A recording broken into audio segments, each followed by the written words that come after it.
میں نے اپنے شوہر کو آج بھی فون پر لوگوں کو یہ کہتے ہوئے سنا کہ رات کو تم لوگوں کو ایک بہت ہی خاص قسم کی چیز دکھانے والا ہوں۔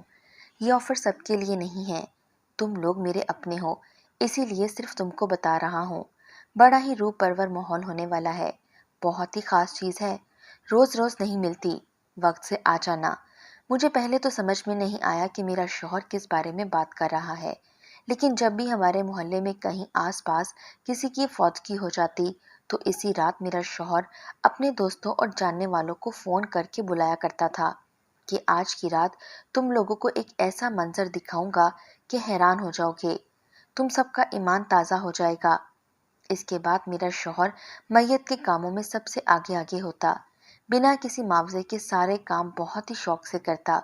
میت کو نہلانے سے لے کر اس کو دفنانے تک وہ سب سے آگے ہوتا، یہاں تک کہ کبھی کبھی تو وہ خود ہی کفن خرید کر لے آتا، جو کہ آج کل ویسے ہی بہت مہنگا ہو گیا ہے کہ آج کل تو مرنا بھی اتنا آسان نہیں رہا۔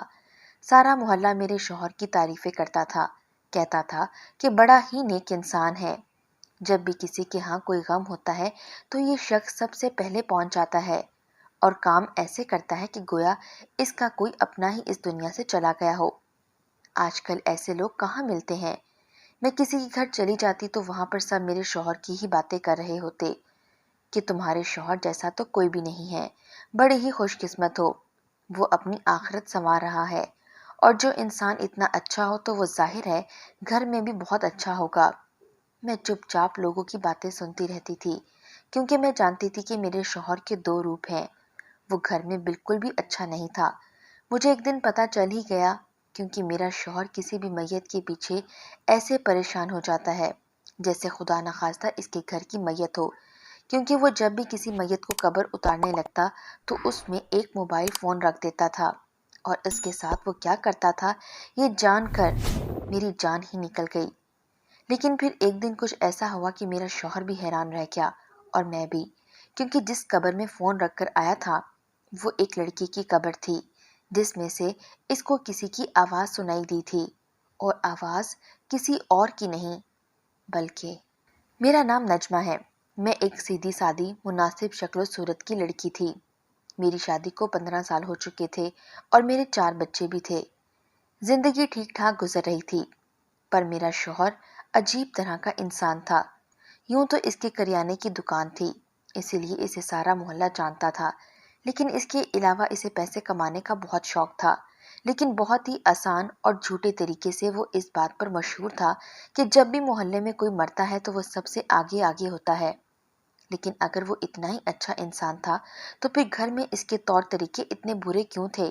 وہ بلا وجہ بچوں کو مارتا، ذرا سی غلطی ہو جاتی تو میرے خاندان کو برا بھلا کہنا شروع کر دیتا، ہاتھ اٹھانے میں بھی دیر نہیں کرتا، اپنی ذمہ داریوں کو سنجیدہ نہیں لیتا تھا۔ دکان کریانے کی تھی، ورنہ یہ اتنا لاپرواہ تھا کہ ہم بھوک سے ہی مر جاتے۔ کریانے کی دکان پر ملازم کو بٹھا کر یہ خود نہ جانے کہاں غائب رہتا، اور جب بھی محلے میں کوئی فوت ہو جاتا تو رات کے وقت اس نے ایک محفل لگانی ہوتی تھی۔ وہ محفل اپنی بیٹھک میں ہی لگایا کرتا تھا، اور مجھے صرف اتنی اجازت ہوتی تھی کہ میں چائے بنا کر وہاں پہنچاتی رہوں۔ ساری ساری رات وہاں پر لوگ بیٹھے رہتے تھے اور مجھے بار بار چائے بنانے کو کہتا رہتا تھا، لیکن اس کے بعد صبح اس کے آس پاس بہت سارے پیسے ہوتے، کبھی اس کمرے سے رونے کی آوازیں آتی تھیں تو کبھی ہنسنے کی۔ ایک دن تو ایسا ہوا کہ ہمارے محلے میں کوئی فوتگی ہوئی اور رات میں میرا شوہر اپنی بیٹھک میں دوستوں کو لے کر بیٹھا تھا۔ وہاں پر عجیب و غریب قسم کی آوازیں آ رہی تھیں۔ جب میرے کانوں نے کچھ سنا، ایک شخص بولا، میں بڑا ہی گناہ گار ہوں، میں بڑا ہی گناہ گار ہوں، اور وہاں پر ہی بے ہوش ہو گیا۔ اسے دل کا دورہ پڑ گیا تھا۔ تھوڑی دیر بعد اس شخص کو وہاں سے 4 بندے اٹھا کر لائے، اسے دل کا دورہ پڑ گیا تھا، وہیں سے اسے ہاسپٹل لے گئے، لیکن اس کی جان بچ گئی۔ پر میں پریشان ہو گئی کہ اب تو سارے محلے والے کہیں گے کہ ہم ہی نے کچھ کیا ہے، کہ ہمارے گھر سے ایسی حالت میں نکلا ہے، لیکن کسی نے کچھ بھی نہیں کہا، اور پھر سے محفل چلنے لگی۔ جب محلے میں کوئی مر جاتا تھا تو میرا شوہر بہت خوش ہوتا تھا، کہتا تھا تو آج تو بہت کمائی لگے گی۔ میرا بڑا بیٹا 13 سال کا تھا، اس کو ایک دن میں نے بیٹھک میں چھپا دیا اور کہا کہ جو کوئی بھی بات کرے وہاں پر تم مجھے ساری باتیں آ کر بتانا۔ میرا بیٹا ویسے بھی بہت سمجھدار تھا اور گھر کے حالات دیکھ کر وقت سے پہلے ہی اور بھی سمجھدار ہو گیا تھا کہ اس کا باپ اس کی ماں کو روز مارتا رہتا تھا اور گھر کے حالات بھی اچھے نہیں چل رہے تھے۔ جب تک محفل ختم نہیں ہوئی ساری رات میرا بیٹا بیٹھک میں ہی چھپا رہا، کیونکہ صبح سے پہلے تو وہ نکل بھی نہیں سکتا تھا۔ صبح اس نے مجھے ساری بات بتائی، جس کو سن کر میں حیران رہ گئی۔ دراصل ہوتا یہ تھا کہ جب بھی محلے میں کوئی شخص مرتا تو میرا شوہر اسے دفنانے تک اس کی آخری کام خود کرتا اور اس کے ساتھ ساتھ رہتا کہ وہ اس کی قبر میں ایک موبائل فون رکھ سکے۔ میرا شوہر مرنے والے کی قبر میں موبائل فون رکھ کر اس سے اپنے نمبر پر کال ملا دیتا۔ وہ فون بھی ایسے رکھتا تھا کہ جس کی بیٹری بہت زیادہ چلتی ہو۔ وہ جا کر وہ فون نکال لیتا تھا اور پھر کال کر لیتا تھا اور پھر اپنے سارے دوستوں کو بلا لیتا کہ آج تم لوگوں کو میں سناؤں گا کہ قبر میں کیا ہوتا ہے، قبر کا منظر کیسا ہوتا ہے۔ میرے بیٹے نے بتایا کہ لوگوں کو بلا کر ان کو اسلامی باتیں بتاتا اور قبر سے آنے والی آوازیں سناتا۔ قبر سے کوئی خاص آواز تو نہ آتی تھی، لیکن شاید مٹی گرنے سے یا خون ہلنے سے کچھ آوازیں آتی تھیں اور لوگ اس پر اش اش کر اٹھتے تھے۔ پھر عجیب قسم کے بیانات لگا لیتا۔ لوگوں کو یہ احساس ہوتا کہ وہ بڑا ہی گناہ گار ہے۔ اس دن جو شخص ہماری بیٹھک میں بے ہوش ہوا تھا، دراصل وہ اپنے گناہوں پر بری طرح سے رو رہا تھا۔ اتنا دل سے رویا اور اتنی بری طرح سے رویا کہ اس کو ہارٹ اٹیک آ گیا۔ جاتے ہوئے وہ لوگ ہدیے کے طور پر میرے شوہر کو کچھ پیسے بھی دیے جاتے تھے۔ کہتے تھے آپ کی محفل میں بیٹھ کر ہمارا ایمان تازہ ہو گیا ہے، ہمیں یہ پتہ چل گیا ہے انسان نے ایک دن مرنا بھی ہوتا ہے اور موت برحق ہے جس سے کوئی انکار نہیں کر سکتا۔ اپنے بیٹے سے یہ ساری باتیں سن کر میں تو سر پکڑ کر بیٹھ گئی کہ اچھی بھلی زندگی جا رہی تھی۔ کریانے کی دکان سے 3 وقت کی روٹی پوری ہو رہی تھی، بچے پڑھتے ہیں۔ میں نے اپنے شوہر کے سامنے کبھی کوئی بات نہ کی تھی۔ سچ کہوں تو میں اس سے ڈرتی بھی بہت تھی، کیونکہ ہر دوسری بات پر تو وہ ہاتھ اٹھا لیتا تھا، لیکن آج میں نے سوچ لیا کہ اس سے بات کروں گی۔ وہ کھانا کھا رہا تھا جب میں نے اس سے کہا کہ بیٹھک کے اندر کیا ہوتا ہے اور اس دن وہ شخص کیوں بے ہوش ہوا تھا، تو کہنے لگا جو بیٹھک میں ہوتا ہے بہت ہی نیک کام ہوتا ہے، اللہ کا بڑا کرم ہے، تم کیوں پوچھ رہی ہو؟ پھر میں نے اس کو ساری بات بتا دی۔ اس نے کہا تمہیں شرم نہیں آتی، اپنے بیٹے سے میری جاسوسی کروا رہی تھی۔ تو میں نے کہا مجھے بھی جاننا تھا کہ آج کل کیا ہو رہا ہے۔ کل ایک شخص کو ہارٹ اٹیک ہوا تھا، کل کوئی مر جائے گا تو اس کی ذمہ داری کس پر پڑے گی؟ آپ کو نہیں پتا کہ اس طرح کے کاموں میں پہلے بھی بہت لوگ مر چکے ہیں۔ لوگ ضرورت سے زیادہ جذباتی ہو جاتے ہیں اور پھر ان کا دل بیٹھ جاتا ہے۔ آپ کس قسم کے کام کر رہے ہیں؟ ان کاموں کو کرنے سے آپ کو کیا مل جائے گا؟ لوگوں کی قبر میں موبائل رکھنا اور آوازیں سننے کی کوشش کرنا اور بعد میں وہ موبائل نکال لینا کس حد تک عجیب بات ہے۔ یہ آپ کے بچوں کو پتہ چل جائے کہ ان کا باپ یہ سب کرتا ہے تو آپ کے بارے میں وہ کیا سوچیں گے؟ میرے شوہر نے زندگی میں پہلی بار چپ چاپ میری اتنی ساری باتیں سن لیں اور پھر مجھے باتیں سنانے لگا کہ تمہیں کیا پتا، تم تو ہو ہی بے دین، تمہارا خاندان بھی ایسا تھا، تمہارے باپ کو میں نے آج تک مسجد جاتے نہیں دیکھا، تمہاری ماں گھر میں بیٹھ کر ڈرامے دیکھتی ہے، تمہیں کیا پتا ان سب باتوں کا۔ چپ چاپ اپنے کام سے کام رکھو اور اگر دوبارہ ایسی حرکت کی تو مجھ سے برا کوئی نہیں ہوگا۔ شرم نہیں آتی؟ اپنے شوہر کی جاسوسی کرواتی ہو، بے وقوف عورت۔ مجھے غصہ تو بہت آیا، لیکن میں نے اپنا غصہ پی لیا اور اپنے شوہر کو کہا کہ اگلی دفعہ اس طرح کا کچھ ہو تو مجھے بھی دکھانا، میں بھی دیکھنا چاہتی ہوں۔ تم سچ کہتے ہو، میں واقعی بے دین ہوں، تو مجھے یہ بتاؤ اور مجھے بھی سمجھاؤ تاکہ مجھے بھی اندازہ ہو جائے۔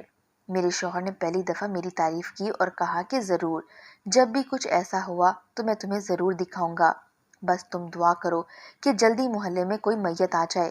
میں نے تو دل پر ہاتھ رکھ لیا کہ توبہ توبہ، کسی کی مرنے کی دعا میں کیوں کروں، لیکن میں نے ہاں میں سر ہلا دیا۔ ہاں ٹھیک ہے۔ ایک دن ایسے ہی محلے میں قرآن خوانی میں چلی گئی تو وہاں پر کچھ عجیب و غریب قسم کی باتیں ہو رہی تھیں کہ آج کل کی لڑکیاں بڑی تیز ہو گئی ہیں، ہمارے محلے کی ایک لڑکی کل کو کسی کے ساتھ بھاگ گئی ہے۔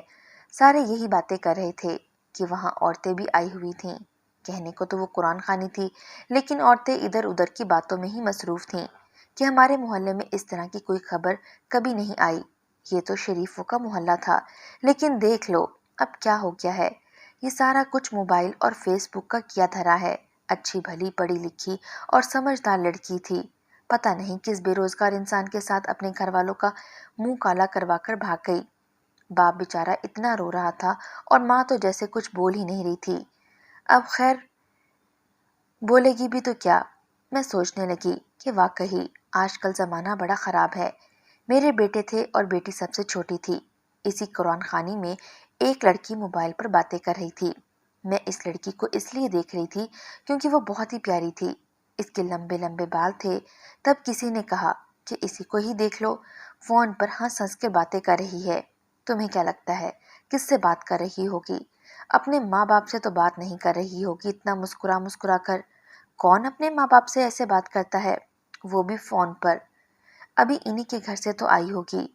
میں نے اس عورت کو کہا کہ کسی پر الزام نہیں لگاتے، جو بھی کچھ کرتا ہے یہ اس کا اپنا حساب ہے اور اسے خود دینا ہوتا ہے، اسی لیے کسی پر تہمت لگانا تو ویسے بھی بہت بڑا گناہ ہے۔ باقی عورتوں نے بھی میرا ساتھ دیا، لیکن ایک ہفتے بعد میں نے محلے میں ایک ایسی خبر سنی کہ میں بھی حیران رہ گئی اور مجھے دکھ بھی بڑا ہوا۔ جس لڑکی کا میں ساتھ دے رہی تھی، جو مجھے بہت پیاری اور چلبلی لگی تھی، اس لڑکی نے خودکشی کر لی تھی۔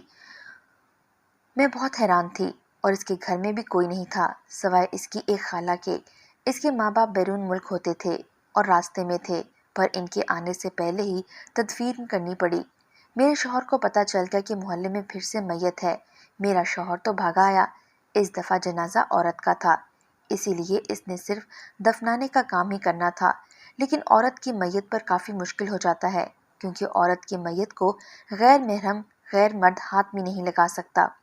لیکن وہ یہ موقع ہاتھ سے جانے نہیں دینا چاہتا تھا، کیونکہ اس نے اس کی بھی محفل لگانی تھی اور محفل سے اسے ہزاروں روپے ملتے تھے، تو وہ اپنی دیہاڑی کیسے خراب کرتا؟ اسی لیے کسی طرح آگے پیچھے ہو کر کام ہی کر لیا اور اپنا موبائل بھی قبر کے اندر رکھ دیا۔ شوہر آیا اور محفل سجانے کی تیاری کر رہا تھا، بیٹھک میں چیزیں رکھ رہا تھا۔ میں نے اسے کہا کہ آج بھی مجھے سناؤ کہ وہاں پر کیا ہو رہا ہے، کیونکہ جس لڑکی کی موت ہوئی ہے بڑی پیاری تھی۔ میرے شوہر نے کہا تم اسے جانتی تھی؟ میں نے کہا جانتی تو نہیں تھی، پر اس بیچاری کو دیکھا ضرور تھا۔ اچھی بچی تھی، جوان لڑکی تھی، جوان جہاں، ابھی عمر ہی کیا تھی۔ ابھی تک دل دکھ رہا ہے میرا، آج مجھے سننے دو، میں بھی تو سنوں۔ میرے شوہر نے کہا کہ ٹھیک ہے، تم بیٹھک کی سائڈ والی کھڑکی میں بیٹھ جانا اور تمہیں وہاں سے ساری باتیں سنائی دیں گی، اور بس دیکھتے ہیں کیا ہوتا ہے۔ شام کے وقت ہی جنازہ پڑھایا گیا۔ 10 منٹ لوگوں کو اکٹھا کرنے میں لگ گئے۔ آج زیادہ لوگ نہیں آئے تھے، بہت تھوڑے لوگ آئے تھے، کیونکہ یہ کسی عورت کی میت تھی اور اس کو لوگ نہیں جانتے تھے، ورنہ تو ایسے ہوتا تھا کہ کوئی محلے میں مرد وغیرہ مرتا تو بہت لوگ جمع ہو جاتے، اسی لیے اس کے لیے دعا کرنے اور اس کی باتیں کرنے کے لیے آ جاتے تھے کہ بڑا نیک انسان تھا، ہم اسے جانتے تھے، ہماری اس سے بات ہوئی تھی، سلام دعا رہتی تھی، مسجد میں آیا کرتا تھا۔ عورت کو تو کوئی جانتا بھی نہیں تھا، وہ بھی لڑکی کو، اس لیے بہت کم لوگ آئے تھے۔ اس میں سے بھی کچھ لوگ واپس چلے گئے۔ پھر جب کافی دیر تک کوئی آواز یا کسی ہلچل کی بھی آواز نہ آئی تو جو لوگ آئے تھے وہ بھی چلے گئے۔ میرا شوہر تو غصہ ہی ہو گیا اور اس نے فون سائڈ پر رکھ دیا۔ میں بیٹھک میں آ گئی اور میں نے کہا کیا ہو گیا ہے؟ اگر ایسا ہو رہا ہے تو آپ کیا کر سکتے ہیں؟ کہنے لگا کاش کوئی مرد ہی مر جاتا تو دیہڑی تو بن جاتی۔ میں نے شوہر کو حیران ہو کر دیکھا کہ تم یہ سب پیسوں کے لیے کرتے ہو؟ تو کہنے لگا نہیں، پیسوں کے لیے نہیں کرتا، ویسے بھی اگر پیسے کے لیے کروں گا بھی تو کیا مشکل ہے، لوگ کفن کے بھی تو پیسے لیتے ہیں، لوگ قرآن پڑھانے کے بھی پیسے لیتے ہیں، تو پھر کیا ہو گیا؟ اگر میں نے پیسے لے لیے تو میں بھی تو تبلیغ ہی کر رہا ہوں نا۔ میں نے اپنے شوہر کو کہا یہ تبلیغ نہیں ہے جو تم کر رہے ہو، بالکل بھی ٹھیک نہیں ہے، یہ چھیڑ چھاڑ اچھی نہیں ہوتی، قبروں کی بے حرمتی کرتے ہو۔ لوگوں کو تو یہی کہتے ہو نا کہ فون بیچ میں رکھ دیا ہے ورنہ دوبارہ نہیں نکالوں گا، لیکن بعد میں جا کر فون بھی نکال لیتے ہو، تو یہ کوئی اچھی حرکت تو نہیں۔ ہم لوگ آپس میں لڑ رہے تھے کہ اچانک وہاں کچھ ایسا ہوا کہ ہمارے ہاتھ پاؤں کانپنے شروع ہو گئے۔ ہم دونوں نے ایک دوسرے کو حیران ہو کر دیکھا۔ میں تو چیخ ہی اٹھی کہ وہاں پر جب ہم دونوں میاں بیوی آپس میں لڑ رہے تھے تو فون سے اچانک سے کوئی آواز آئی۔ میرے شوہر نے فون غصے سے ایک طرف رکھ دیا تھا، لیکن اس نے کال نہیں کاٹی تھی، کیونکہ شاید اسے عادت ہی نہیں تھی کال کاٹنے کی۔ وہ 4 گھنٹے تک بھی انتظار کرتا تھا۔ وہ اس معاملے میں بہت ثابت قدم تھا۔ فون میں اسے آواز آئی تھی، جلدی کرو کوئی دیکھ نہ لے۔ اس کے بعد کسی ہلچل کی آوازیں آنے لگیں، جیسے کوئی مٹی ہٹا رہا ہو اور پھینک رہا ہو، یا تو کوئی پتھر کو اڑا رہا ہو، یعنی عجیب قسم کی آوازیں تھیں۔ پھر ایک لڑکی کی آواز آئی جو یہ کہہ رہی تھی کہ نکالو مجھے یہاں سے۔ اور پھر ایک مرد کی آواز آئی جو غصے میں تھا کہ تم جیسی پاگل میں نے آج تک نہیں دیکھی، جلدی باہر آؤ۔ یہ بات سن کر ہم لوگ حیران رہ گئے۔ میرے شوہر نے نہ آؤ دیکھا نہ تاؤ دیکھا، ہاتھ میں ٹارچ لیے فوراً اس کی قبر کی طرف بھاگ کھڑا ہوا۔ میں بھی اس کے پیچھے پیچھے گئی۔ اپنے بڑے بیٹے کو اتنا کہا کہ 4 بچوں کا خیال رکھنا، ہم ابھی آتے ہیں۔ قبرستان زیادہ دور نہیں تھا، یہ محلے کا چھوٹا سا قبرستان تھا، محلے کے بیچ میں ہی تھا۔ ہم بہت جلدی وہاں پہنچ گئے، لیکن ہمیں قبر تلاش کرنے میں 2-3 منٹ اور لگے۔ اندھیرا ہونے کی وجہ سے مشکل ہوئی تھی۔ میرے شوہر کو پتا تھا، وہ آگے تھا، میں پیچھے۔ اسے تو یہ بھی پتا نہیں تھا کہ میں بھی وہاں پر آ گئی ہوں، کیونکہ وہ اتنی تیزی سے بھاگ رہا تھا۔ پھر جو سامنے کا منظر میں نے دیکھا تو ہم حیران و پریشان رہ گئے۔ وہاں پر ایک لڑکا لڑکی کا ہاتھ تھامے قبر کے پاس کھڑا تھا، اور یہ وہی لڑکی تھی جس کو میں نے قرآن خوانی میں دیکھا تھا۔ میرا شوہر تو اس لڑکی کا چہرہ نہیں دیکھ پایا تھا، لیکن میں سمجھ گئی تھی کہ وہ ہمیں دیکھ کر بھاگنے لگے۔ میرے شوہر نے ان کو روک لیا۔ رک جاؤ، تم دونوں نہیں جا سکتے، ورنہ میں ابھی پولیس کو بلوا لوں گا۔ اور پھر سے وہ بھاگنے لگے۔ میں نے اس لڑکی کو آواز دی کہ رکو۔ میں نے کہا، تم یہ سب کیا کر رہی ہو؟ تمہاری ماں کتنی بری طرح سے رو رہی تھی، تمہارا باپ تمہارے لیے بیرون ملک سے آیا ہے، وہ سب کتنے پریشان تھے، اور تم یہاں پر زندہ کھڑی ہو؟ پھر تم نے یہ سب کچھ کیوں کیا؟ میرا شوہر اب خاموش ہو گیا، کیونکہ وہ سمجھ رہا تھا کہ ایک عورت سے میں ہی بات کر سکتی ہوں۔ اس کے ساتھ جو لڑکا کھڑا تھا، اس کو تو میں نہیں جانتی تھی، لیکن میرا شوہر بہت اچھے سے جانتا تھا۔ شوہر نے میرے کان میں بتایا کہ یہ تو حمید سعید کا بیٹا ہے، بڑا ہی بدنام لڑکا ہے، اس کا پہلے ایک رشتہ خراب ہو چکا ہے، اور سارا محلہ اس کو برا سمجھتا ہے، یہ بہت ہی آوارہ لڑکا ہے۔ میں نے اپنے شوہر کو کہا کہ ابھی اس کے ماں باپ کو بلا کر لائیں، تو وہ لڑکی رونے لگی اور میرے قدموں میں بیٹھ گئی۔ کہنے لگی، میں اس لڑکے سے بہت محبت کرتی ہوں، بہت زیادہ پیار کرتی ہوں میں اس لڑکے سے، لیکن ایک تو یہ ہماری ذات کا نہیں، اوپر سے اس کا پہلے ہی کئی بار رشتہ خراب ہو چکا ہے۔ اسی لیے جب میں نے اپنے ماں باپ سے بات کی تو انہوں نے صاف انکار کر دیا۔ میرے ماں باپ بیرون ملک رہتے تھے، لیکن میں اپنی خالہ کے ساتھ رہتی تھی، اور میرے ماں باپ کو میری کوئی فکر نہیں تھی، وہ مجھے اکیلا چھوڑ کر خود پیسے کمانے میں لگے ہوئے تھے۔ اسی تنہائی کا شکار ہو کر میں نے اس لڑکے سے دوستی کر لی، جو محبت میں بدل گئی۔ ہماری محبت سچی ہے، ہم تو شادی کرنا چاہتے ہیں، لیکن میرے ماں باپ کبھی یہ بات نہیں مانیں گے۔ میری خالہ نے میرا ساتھ دیا، انہوں نے کہا کہ یہی ایک طریقہ ہے، نہیں تو جہاں بھی جاؤ گی تمہارے ماں باپ تمہیں کہیں نہ کہیں تلاش کر ہی لیں گے۔ اس لڑکے کو دیکھ کر میں نے کہا، اس کی محبت میں اتنی پاگل ہو کہ اپنے ماں باپ کو جوان اولاد کی موت کا غم دینے کے لیے راضی ہو گئی، تو وہ تو یہی سمجھ رہے ہوں گے نا کہ تم مر گئی ہو۔ یہ لڑکا یہیں پر موجود تھا، اس نے مجھے فوراً نکالا، اور اب ہم پیچھے کے راستے سے یہ شہر چھوڑ کر بھاگنے والے تھے۔ ہم نے سارا پلان بنا رکھا تھا، ویسے تو میرا کوئی حق نہیں بنتا، لیکن میں نے اس لڑکی کے منہ پر تھپڑ دے مارا۔ وہ لڑکا بھی کچھ نہ بولا، اور میرے شوہر بھی چپ کھڑے رہے۔ میں نے کہا، اتنی دیوانگی بھی اچھی نہیں ہوتی۔ میں نے اپنے شوہر سے کہا کہ اب ان کا کیا کرنا چاہیے، تو میرے شوہر نے کہا، کیا کرنا ہے، ان کے ماں باپ کو بتا دیتے ہیں، وہی ان کو ٹھیک کریں گے۔ وہ لوگ معافیا مانگ رہے تھے، پر ہم لوگوں نے کہا، تم لوگوں نے نہ صرف معاشرے کے قانون توڑے ہیں، بلکہ قبر کی بے حرمتی بھی کی ہے، اور اتنا ظلم اپنے ماں باپ کے ساتھ کیا ہے، ہم تم لوگوں کو کبھی بھی معاف نہیں کر سکتے۔ ہم ان لوگوں کے گھر پہنچے جن کی یہ بیٹی تھی۔ میرے شوہر کا کہنا تھا کہ پہلے تم اندر داخل ہو اور ان کو جا کے آرام سے ساری بات سمجھاؤ، ابھی تو انہوں نے اپنی بیٹی کو دفنایا تھا، پھر وہ یہ سب دیکھ کر کہیں زیادہ ہی نہ پریشان ہو جائیں۔ میں اندر گئی اور میں نے ان کو ساری بات بتائی۔ ماں کا دل تو پھسل گیا اور بولی، کہاں ہے میری بیٹی؟ لیکن باپ بالکل خاموش ہو گیا۔ خیر، ان کی بیٹی کو ان کے حوالے کر دیا۔ باپ کا کہنا تھا کہ یہ میری بیٹی ہو ہی نہیں سکتی جس نے مجھے اتنا بڑا دھوکہ دیا، موت کا مذاق بنایا، یہ میری بیٹی نہیں ہے، لیکن اس لڑکی کو سڑک پر نہیں چھوڑ سکتے، اس لیے گھر میں رکھ لیا۔ لڑکے کو بھی اس کے گھر چھوڑا، واپسی پہ میں اور میرا شوہر اپنے گھر آ رہے تھے۔ اس سلسلے میں بہت رات ہو چکی تھی۔ میں نے اپنے شوہر کا ہاتھ تھاما اور اسے اپنی طرف متوجہ کیا۔ میں نے کہا کہ آج تمہاری وجہ سے ایک لڑکی اپنے ماں باپ کی عزت خراب کرنے سے بچ گئی اور ایک ماں کو اس کی بچی واپس مل گئی، جس کو اس نے مرا ہوا سمجھ کر اس کا سوگ بھی بنا لیا تھا۔ تم جو بھی کرتے تھے وہ اپنی جگہ، لیکن آج تمہاری وجہ سے کسی کا گھر بچ گیا ہے۔ مجھے تم پر فخر ہے۔ تم میرے شوہر ہو۔ شوہر نے کہا، میں بھی کچھ اچھے کام نہیں کرتا، آج کی بات نہیں کروں گا، لیکن آج واقعی مجھے اس بات کی خوشی ہے کہ اس کی وجہ سے ہم کوئی اچھا کام کرنے میں کامیاب ہو گئے۔ وہ لوگ کتنی دعائیں دے رہے تھے اور یہی دعائیں ہمارے لیے بہت بہتر ہو جائیں گی۔ اور میں تو یہ سب اس لیے کرتا تھا کہ گھر میں کوئی اچھی چیز لا سکوں۔ صرف 3 وقت کی روٹی کمانا تو سب کچھ نہیں ہوتا۔ بچے بڑے ہو رہے ہیں۔ میں نے اپنے شوہر سے کہا کہ بس آپ کام کریں، میں آپ کے ساتھ ہوں۔ جاتے جاتے ہم نے اس خبر کو دوبارہ سے بند کر دیا تاکہ یہ بات کم سے کم لوگوں کو پتہ چلے۔